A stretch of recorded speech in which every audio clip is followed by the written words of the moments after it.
σπίτι που είμαστε, ήρθε ένας απατεώνας, ο οποίος του κυκλοφορούσαν και μάζευα λεφτά από τους γεροντάδες και ήθελε χρήματα.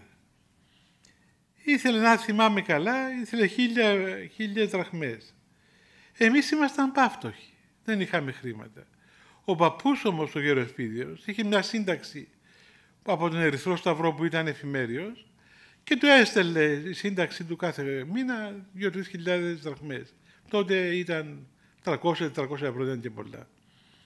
Αλλά δεν είχαμε ανάγκη. Εμείς οι νεότεροι εκεί, μόλις είχαμε πάει, ήμασταν ακόμα μικροί, δεν είχαμε εργόχειρα, είχαμε πολλές ανάγκες.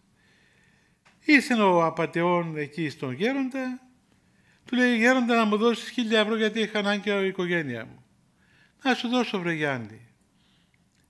Μου λέει: «Με πήγαινε φέρ του 1.000 ευρώ από τη τσάντα μου».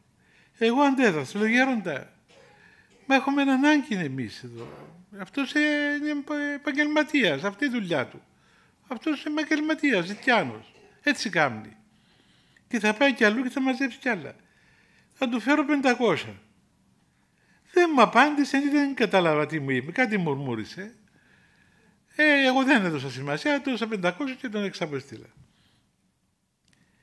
Αλλά ο παππούλης έπαθε αναφυλαξία. Έβγαλε σπυράκια, να πεθάνει, δεν μπορούσε.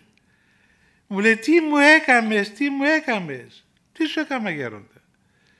«Δεν με άφησες να δώσω στον άνθρωπο τα 1.000 δραχμές». «Γέροντα, με αυτός είναι ζητιάνος, επαγγελματίας, είναι απατεώνας. Του δώσεις 500 φτάνει».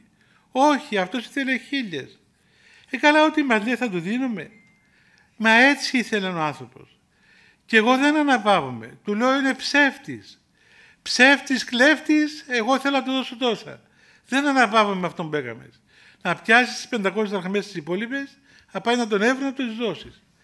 Τι να κάνω κι εγώ, έπιασα τις 500 δραχμές, έφαγα την σκήτη ολόκληρη, πήγα στην Αγιάννα, είδα στα μικρά Αγιάννα αυτός, κατασκοτώθηκα, να τον βρω, του τα δώσω.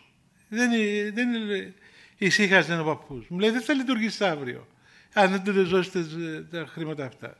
Δηλαδή, έφτασα σε τόση καθαρότητα, σε τόση καθαρότητα ψυχής, που και να ήθελαν να επιβάλλουν στον εαυτό τους κάτι το αμαρτωλό, κάτι το μη πνευματικό, δεν το δεχόταν ο οργανισμός τους και αντιδρούσε.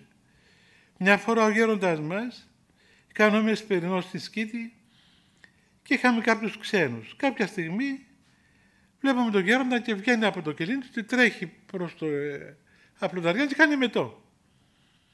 Τρέξαμε.